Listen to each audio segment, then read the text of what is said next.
प्रिय विद्यार्थियों, नमस्कार। मैं डॉक्टर फरहीन सैयद, माध्यमिक शिक्षक, शासकीय हाई स्कूल पलसोड़ा, जिला उज्जैन, कक्षा 10वीं सामाजिक विज्ञान विषय की आज की कक्षा में आपका स्वागत करती हूँ। आज हम भारत के इतिहास की प्रमुख घटनाओं में से एक 1857 के प्रथम स्वतंत्रता संग्राम के कारणों तथा प्रथम स्वतंत्रता संग्राम की असफलता के कारण एवं प्रथम स्वतंत्रता संग्राम के महत्व एवं स्वरूप पर चर्चा करेंगे। साथ ही हम 1857 के स्वतंत्रता संग्राम के प्रमुख सेनानियों पर एक नज़र डालेंगे। हम 1857 के प्रथम स्वतंत्रता संग्राम के कारणों पर चर्चा करेंगे, जिसके अंतर्गत हम यह जानने का प्रयास करेंगे कि वे क्या कारण रहे जिन्होंने क्रांति को जन्म दिया। आइए शुरू करते हैं हम। राजनीतिक कारण। अंग्रेजों की राज्य विस्तार की नीति के कारण भारत के अनेक असंतोष व्याप्त हो गया था। लॉर्ड वेलेचली की सहायक संधि व्यवस्था और लॉर्ड डलहौजी की हड़प नीति के कारण अनेक राज्यों का अंग्रेजी साम्राज्य में जबरदस्ती विलय कर दिया गया। अंग्रेजों ने पंजाब, सिक्किम, सतारा, जेतपुर, संबलपुर, झांसी, नागपुर आदि राज्यों को अपने अधीन कर लिया था।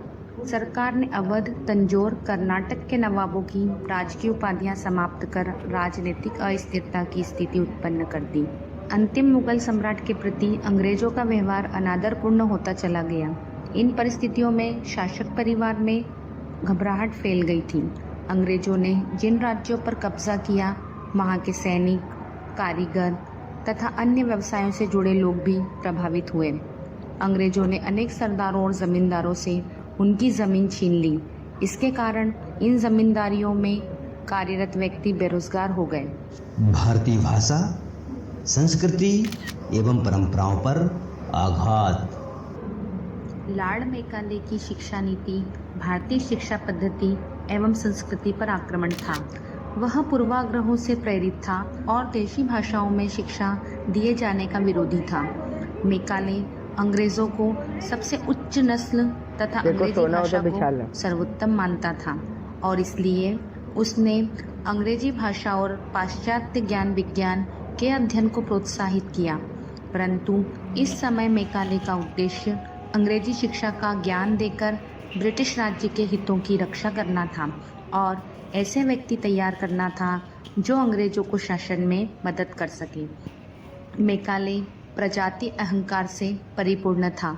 इसका उदाहरण यह है कि उसकी अनुशंसा पर सरकार ने प्राच्य भाषाओं की पुस्तकों के मुद्रण और अनुवाद पर प्रतिबंध लगा दिया। प्राच्य भाषा के समर्थकों ने अंग्रेजी शिक्षा नीति को अपनी भाषा, परंपरा एवं संस्कृति पर आक्रमण मानकर इसका विरोध किया। अगला कारण है आर्थिक कारण। अंग्रेजों द्वारा लागू की गई भूमि व्यवस्थाओं ने किसानों को नष्ट कर दिया था। अत्यधिक करों के भार के तले दबे हुए भारतीय शासकों की हालत निरंतर गिरती जा रही थी। परिणाम यह हुआ कि कृषक साहूकारों के चंगुल में फंसकर कर्जदार हो गए। सरकार ने इंग्लैंड में तैयार माल की खपत भारत में बढ़ाने के लिए भारत के करघा और हस्तशिल्प कुटीर उद्योगों को बर्बाद कर दिया। अगला कारण है सामाजिक और धार्मिक कारण। कंपनी शासन की सामाजिक एवं धार्मिक नीति के कारण भारतीय जनमानस में असंतोष व्याप्त हुआ। जनता में यह भय उत्पन्न हुआ कि ब्रिटिश शासन उनके धर्म तथा रीति रिवाजों को नष्ट करने पर तुला हुआ है। मेजर एडवर्डन ने कहा था, भारत पर हमारे अधिकार का अंतिम उद्देश्य देश को ईसाई बनाना है। कंपनी सरकार ने सामाजिक कुरीतियों को समाप्त करने के लिए अनेक कदम उठाए तथा कानूनों को लागू किया। भारतीयों ने इसे अपने सामाजिक जीवन में हस्तक्षेप माना। ब्रिटिश सरकार द्वारा ईसाई धर्म का प्रचार, धर्म परिवर्तन हेतु प्रलोभन देना, शिक्षण संस्थाओं में ईसाई धर्म की शिक्षा दिया जाना, ऐसे अनेक कारण थे जिनके कारण भारतीयों में अत्यधिक असंतोष था। 1857 की क्रांति का अगला महत्वपूर्ण कारण है सैनिकों में असंतोष। कंपनी सरकार की नीतियों के कारण सैनिकों में असंतोष व्याप्त था। ब्रिटिश सरकार का अस्तित्व भारतीय सैनिकों पर ही टिका हुआ था, परंतु इसके बावजूद सैनिकों के साथ भेदभाव का व्यवहार किया जाता था। भारतीय सिपाहियों के लिए पदोन्नति के रास्ते बंद थे। यूरोपीय सैनिकों की तुलना में उन्हें वेतन भी कम मिलता था। यूरोपीय अधिकारी भारतीय सिपाहियों को घृणा की दृष्टि से देखते थे। धार्मिक मान्यताओं के कारण सिपाही समुद्र पार नहीं जाना चाहते थे, परंतु उन्हें जबरदस्ती युद्ध के लिए समुद्र पार भेजा जाता था। इसके अतिरिक्त भारतीय सिपाही भारतीय समाज के अभिन्न अंग थे। स्वाभाविक रूप से शासकों, जमींदारों, किसानों, दस्तकारों आदि को जो कष्ट भुगतने पड़ रहे थे, उन कष्टों ने सिपाहियों को प्रभावित किया। अंग्रेजों ने भारतीय सैनिकों को तिलक लगाने, चोटी रखने, टोपी पहनने और दाढ़ी मूछ रखने पर रोक लगा दी थी, जिससे उनकी धार्मिक व सांस्कृतिक भावनाओं को ठेस पहुंची। इस प्रकार जनता के विभिन्न समुदायों में विदेशी शासन के प्रति असंतोष बढ़ता जा रहा था। इसी समय सिपाहियों को एक नए किस्म की राइफल दी गई, जिसके कारतूसों में गाय और सूअर की चर्बी लगाई जाती थी। राइफल में कारतूस भरने के पहले उसके किनारों को दांतों से काटना पड़ता था। भारतीय सैनिक धार्मिक भावनाओं के कारण इस कारतूस का उपयोग नहीं करना चाहते थे। यही बात विद्रोह का तात्कालिक कारण बनी। तात्कालिक कारण। बैरकपुर छावनी में 29 मार्च 1857 को मंगल पांडे नामक सैनिक ने चर्बी वाले कारतूस को भरने से इनकार कर दिया और उत्तेजित होकर अंग्रेज अधिकारियों की हत्या कर दी। फलस्वरूप उसे बंदी बनाकर 8 अप्रैल 1857 को फांसी दे दी गई। मंगल पांडे का बलिदान इस विद्रोह में पहली आहुति थी। आइए अब हम 1857 की असफलता के कारणों पर विस्तृत चर्चा करते हैं। हमारा अगला शीर्षक है प्रथम स्वतंत्रता संग्राम की असफलता के कारण। 1857 की गौरवपूर्ण क्रांति के परिणाम स्वरूप चाहे तत्कालिक रूप से सकारात्मक ना रहे हों, किंतु इसके दूरगामी परिणाम सामने आए। यह स्वतंत्रता संग्राम निम्नांकित कारणों से सफल नहीं हो सका। इसकी असफलता का पहला कारण है संगठन और एकता का अभाव। 1857 के प्रथम स्वतंत्रता संग्राम के असफल रहने के पीछे संगठन और एकता का अभाव प्रमुख रूप से उत्तरदायी रहा। इस क्रांति की न तो कोई सुनियोजित योजना ही तैयार की गई, न ही कोई ठोस कार्यक्रम था। इसी कारण यह सीमित और असंगठित बनकर रह गया। असफलता का दूसरा कारण है नेतृत्व का अभाव। 1857 के प्रथम स्वतंत्रता संग्राम आंदोलन की सशक्त रणनीति बनाने में योग्य नेतृत्व का अभाव असफलता का एक बड़ा कारण था। इस आंदोलन का किसी एक व्यक्ति ने नेतृत्व नहीं किया, जिस कारण से यह आंदोलन अपने उद्देश्य में पूर्णतः सफल नहीं हो सका। असफलता का तीसरा कारण है परंपरावादी हथियार। प्रथम स्वतंत्रता संग्राम में भारतीय सैनिकों के पास आधुनिक हथियार नहीं थे, जबकि अंग्रेज सैनिक पूर्णतः आधुनिक हथियार व गोला बारूद का उपयोग कर रहे थे। भारतीय सैनिक अपने परंपरावादी हथियार तलवार, तीर कमान, भाले, बर्छे आदि के सहारे ही युद्ध के मैदान में कूद पड़े थे, जो उनकी पराजय का कारण बना। अगला कारण है सामंतवादी स्वरूप। 1857 के संग्राम में एक और अवध, रुहेलखंड आदि उत्तरी भारत के सामंतों ने अंग्रेज़ों के विरुद्ध विद्रोह किया, तो दूसरी ओर पटियाला, जिंद, ग्वालियर व हैदराबाद के शासकों ने विद्रोह के उन्मूलन में अंग्रेजी हुकूमत को सहयोग किया। इस तरह यह आंदोलन अपने उद्देश्य में सफल नहीं हो सका। अगला कारण है असफलता का बहादुर शाह द्वितीय की अनभिज्ञता। क्रांतिकारियों द्वारा बहादुर शाह द्वितीय को अपना नेता घोषित करने के बावजूद भी बहादुर शाह के लिए यह क्रांति उतनी ही आकस्मिक थी जितनी कि अंग्रेज़ों के लिए थी। यही कारण था कि अंततः बहादुर शाह को लेफ्टिनेंट हडसन ने बंदी बनाकर रंगून भेज दिया। असफलता का अगला कारण है समय से पूर्व और सूचना प्रसार में असफल क्रांति। 1857 की क्रांति का एक बड़ा कारण यह भी था कि यह क्रांति समय से पूर्व ही प्रारंभ हो गई। यदि यह क्रांति एक निर्धारित कार्यक्रम के तहत लड़ी जाती तो इसकी सफलता के अवसर ज़्यादा होते। इसी तरह आंदोलन के प्रचार प्रसार में भी क्रांतिकारी नेतृत्व असफल रहा। इसका असर 1857 के स्वतंत्रता संग्राम पर गहराई से पड़ा। अगला कारण है स्थानीयता। 1857 की क्रांति में स्थानीय उद्देश्य होने से आम भारतीयों का व्यापक जुड़ाव इसमें नहीं हो सका। इस समय केवल उन्हीं शासकों ने क्रांति में हिस्सा लिया जिनके हित सामने आ रहे थे। 1857 की असफलता का यह भी एक कारण था। असफलता का अगला कारण था संपर्क भाषा का अभाव। 1857 की क्रांति की असफलता का एक महत्वपूर्ण कारण क्रांतिकारियों में संपर्क भाषा का अभाव भी था। तत्कालीन समय में अंग्रेजों की एक भाषा थी जिसका उद्देश्य वे सूचना संदेश पहुंचाने में करते थे, किंतु एक राष्ट्रभाषा के अभाव में भारतीय क्रांतिकारियों के बीच आपसी सूचनाएं समय पर पहुंचने के बाद भी संदेशों से वे परिचित नहीं हो पाते थे। 1857 की असफलता का यह महत्वपूर्ण कारण था। प्रिय विद्यार्थियों, अभी तक की चर्चा के अंतर्गत हमने पाया कि 1857 का प्रथम स्वतंत्रता संग्राम अपने उद्देश्य में असफल रहा, तथापि इस प्रथम स्वतंत्रता संग्राम का भारत के इतिहास में महत्वपूर्ण स्थान है।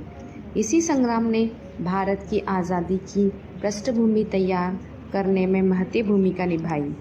आइए हम प्रथम स्वतंत्रता संग्राम के महत्व एवं उसके स्वरूप को जानने का प्रयास करते हैं।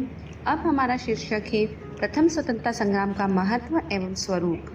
1857 के प्रथम स्वतंत्रता संग्राम में यद्यपि पराजय का सामना करना पड़ा, किंतु इस क्रांति के बड़े गहरे व दूरगामी परिणाम सामने आए, जो भारतीय स्वतंत्रता आंदोलन के इतिहास में भारतीयों के लिए प्रेरणा का स्रोत बने। क्रांति ने अंग्रेजी साम्राज्य की जड़ों को हिला दिया था।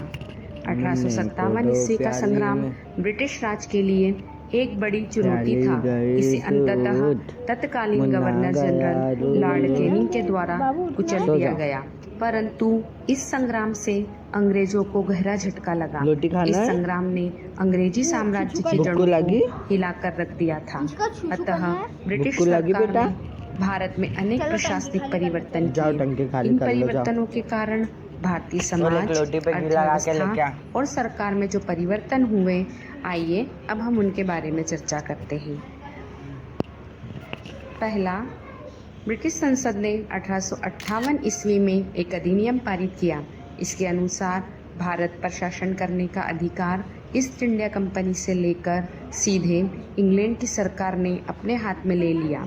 दूसरा, 1858 के पश्चात सेना का पुनर्गठन किया गया। अंग्रेजों का भारतीय सैनिकों पर से विश्वास उठ गया था, अतः महत्वपूर्ण जिम्मेदारियां अंग्रेज अधिकारियों को सौंपी गईं। इसके अतिरिक्त यूरोपीय सैनिकों की संख्या में वृद्धि की गई। अंग्रेजों ने फूट डालो, शासन करो की नीति का पालन करते हुए भारतीय सेनाओं का संगठन किया। अगला, ब्रिटिश शासन ने देशी रियासतों की विलय करने की नीति में परिवर्तन किया और उत्तराधिकारियों को गोद लेने के अधिकार को मान्यता प्रदान की। देशी रियासतों के शासकों को यह भी आश्वासन दिया गया कि अब किसी रियासत का विलय नहीं किया जाएगा। अगला परिवर्तन, ब्रिटिश सरकार ने राजाओं, भूस्वामियों और जमींदारों के प्रति उदार दृष्टिकोण अपनाया और इस प्रकार उनका समर्थन प्राप्त करने की नीति अपनाई। अगला परिवर्तन, 1857 के संग्राम को ब्रिटिश इतिहासकारों ने सैनिक विद्रोह की संज्ञा देकर उसके महत्व को कम आंका। प्रसिद्ध क्रांतिकारी और विचारक विनायक दामोदर सावरकर ने 1857 की घटनाओं को भारत का प्रथम स्वतंत्रता संग्राम कहा तथा अपनी पुस्तक का शीर्षक भी यही दिया है। संग्राम का आरंभ 10 मई 1857 को मेरठ में सैनिकों द्वारा किया गया था, परंतु यह ध्यान रखा जाना आवश्यक है कि सैनिकों ने अगले ही दिन दिल्ली की ओर कूच किया और वहां पहुंचकर बहादुर शाह द्वितीय को प्रतीक के रूप में भारत का सम्राट घोषित कर दिया था। इस प्रकार स्वतंत्रता का युद्ध सैनिक और अधिकारियों के मध्य न रहकर दो राजनीतिक सत्ताओं के बीच आरंभ हो गया था। संग्राम में बड़ी मात्रा में जनसाधारण सम्मिलित हुआ था। एक ओर सैनिक ब्रिटिश सत्ता से विद्रोह कर रहे थे, तो दूसरी ओर जनसाधारण भाले, कुल्हाड़ियाँ, लाठियाँ आदि लेकर अपना विरोध प्रकट करने के लिए मैदान में कूद पड़े थे। अनेक स्थानों पर ग्रामीण लोगों के मन से राज्य और प्रशासन का भय समाप्त हो गया था। जिन स्थानों पर सैनिक नहीं पहुंच सके, वहां जनसाधारण ने स्वयं संगठित होकर संग्राम आरंभ कर दिया था। किसानों, दस्तकारों, धार्मिक लोगों और उन जमींदारों ने जिनसे भूमि छीन ली गई थी, संग्राम में खुलकर अपना आक्रोश व्यक्त किया। भारतीय समाज पर प्रतिकूल प्रभाव डालने वाली हर नीति से सैनिक वर्ग प्रभावित होता था। इस प्रकार सैनिकों और जनसाधारण के हितों में समानता के कारण अत्यंत महत्वपूर्ण रहा। इसमें जाति और धर्म की सभी बाधाएं समाप्त हो गई थी। हिंदू और मुसलमान पहले से भी अधिक अटूट बंधन में बंध गए। इस संग्राम ने भारत की भावी पीढ़ी को संघर्ष के लिए सदैव प्रेरित किया। 1857 के संग्राम ने स्वतंत्रता की भावनाओं का बीजारोपण किया। इससे देश की सांस्कृतिक एकता को बल मिला। इस संग्राम की प्रमुख विशेषता यह है कि इसने भारतीयों को एकता, संगठन और उद्देश्य की प्राप्ति के लिए एकजुटता के महत्व से परिचित कराया। इस प्रकार लक्ष्य की एकता, सांप्रदायिक सद्भाव एवं जन सहयोग की भावना के कारण 1857 ईस्वी की घटनाएं राष्ट्रीय स्वरूप की मानी जाती हैं। अब हम स्वतंत्रता संग्राम के प्रमुख स्वतंत्रता सेनानियों पर विस्तृत चर्चा करेंगे। वैसे तो इस स्वतंत्रता संग्राम का विस्तार संपूर्ण भारत में हुआ और अनेक स्वतंत्रता सेनानियों ने इसमें अपने प्राणों की आहुति दी, लेकिन सभी स्वतंत्रता सेनानियों का उल्लेख किया जाना संभव नहीं है। अतः प्रमुख सेनानियों के बारे में हम संक्षिप्त चर्चा करें। मंगल पांडे एक सैनिक था जो बैरकपुर, बंगाल स्थित छावनी में पदस्थ था। 29 मार्च 1857 को इस सैनिक ने चर्बी लगे कारतूसों को मुंह से काटने से स्पष्ट मना कर दिया तथा क्रोध में आकर अपने अधिकारियों की हत्या कर दी। फलस्वरूप उसे बंदी बना लिया गया और 8 अप्रैल 1857 को फांसी दे दी गई। बहादुर शाह जफर द्वितीय बहादुर शाह द्वितीय मुगल साम्राज्य के अंतिम बादशाह थे। 10 मई 1857 ईस्वी को मेरठ की सैन्य छावनी के सिपाहियों ने ब्रिटिश शासन के विरुद्ध संग्राम आरंभ कर दिल्ली जीतकर सत्ता के नए प्रतीक के रूप में बहादुर शाह जफर द्वितीय को भारत का सम्राट घोषित कर दिया। वृद्धावस्था के बावजूद बहादुर शाह द्वितीय ने क्रांति का नेतृत्व इसलिए स्वीकार किया क्योंकि क्रांतिकारियों में व्याप्त देशभक्ति की भावना ने उनमें भी आशा का संचार किया था। उन्होंने क्रांति को व्यापक रूप देने के लिए पटियाला, ग्वालियर, कश्मीर आदि रियासत के शासकों और राजपूताना के राजाओं को व्यक्तिगत पत्र लिखकर संग्राम में भाग लेने को कहा। दिल्ली के समाचारों के कारण क्रांति का विस्तार अनेक स्थानों पर हुआ। इससे घबराकर लॉर्ड कैनिंग ने दिल्ली से ही क्रांति दमन का निश्चय किया। बहादुर शाह द्वितीय की सेनाएं अंग्रेजी फौजों से वीरतापूर्वक लड़ी, परंतु पराजित हुई। अंग्रेजों ने बहादुर शाह को बंदी बना लिया। उन्हें निर्वासित कर रंगून, बर्मा भेज दिया गया, जहां 1862 में बहादुर शाह द्वितीय का निधन हो गया। रानी लक्ष्मीबाई अंग्रेजों ने 1854 में झांसी के राजा गंगाधर राव की मृत्यु के पश्चात उनकी रानी लक्ष्मीबाई के दत्तक पुत्र को झांसी की गद्दी का उत्तराधिकारी मानने से इनकार कर दिया तथा झांसी को अंग्रेजी साम्राज्य में विलय कर लिया। इसका विरोध करते हुए रानी लक्ष्मीबाई ने ब्रिटिश सेना से भयंकर टक्कर ली। सर ह्यूरोज द्वारा पराजित होने पर वह कालपी आई तथा तात्या टोपे की मदद से ग्वालियर पर अधिकार किया। अंग्रेजी सेनापति ह्यूरोज ने ग्वालियर आकर किले को घेर लिया। 18 जून 1858 को झांसी की रानी लक्ष्मीबाई बड़ी वीरता से सैनिक वेश में संघर्ष करती हुई वीरगति को प्राप्त हुई। उनकी वीरता की गाथाएं आज भी देशवासियों को प्रेरित करती हैं। तात्या टोपे तात्या टोपे 1857 के उन वीर सेनानियों में से एक थे जिसकी आरंभिक निष्ठा पेशवा परिवार के प्रति थी।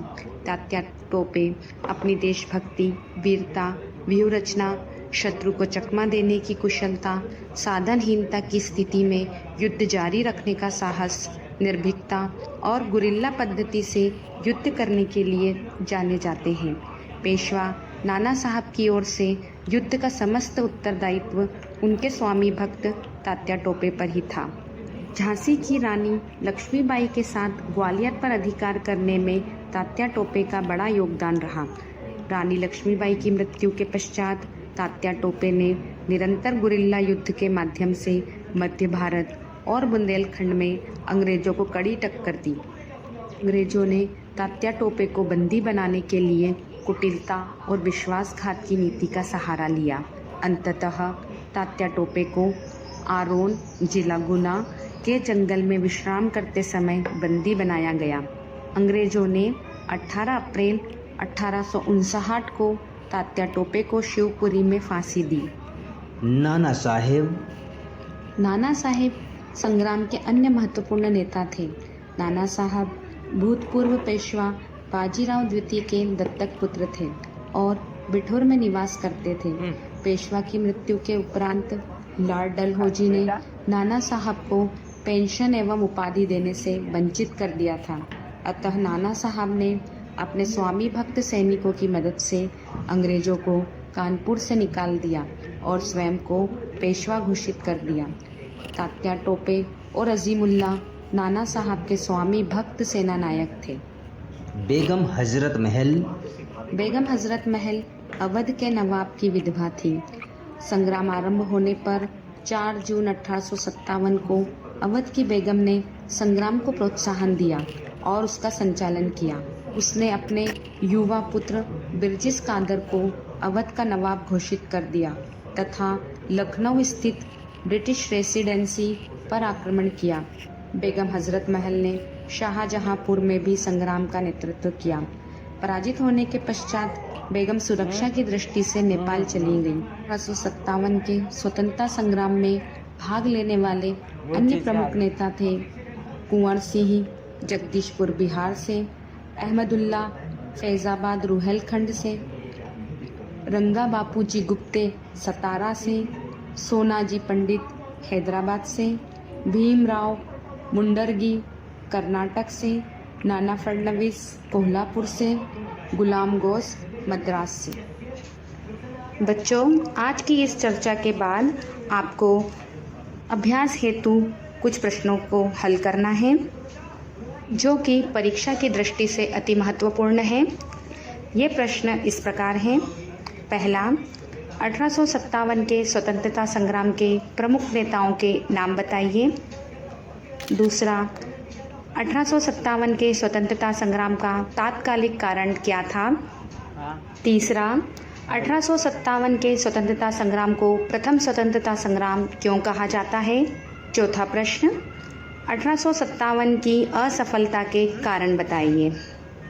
इन प्रश्नों के साथ ही आपको शब्दावली के कुछ महत्वपूर्ण शब्द जैसे ईस्ट इंडिया कंपनी, सहायक संधि, हड़प नीति आदि को भी अपनी नोटबुक में नोट करना है और उन्हें याद करना है।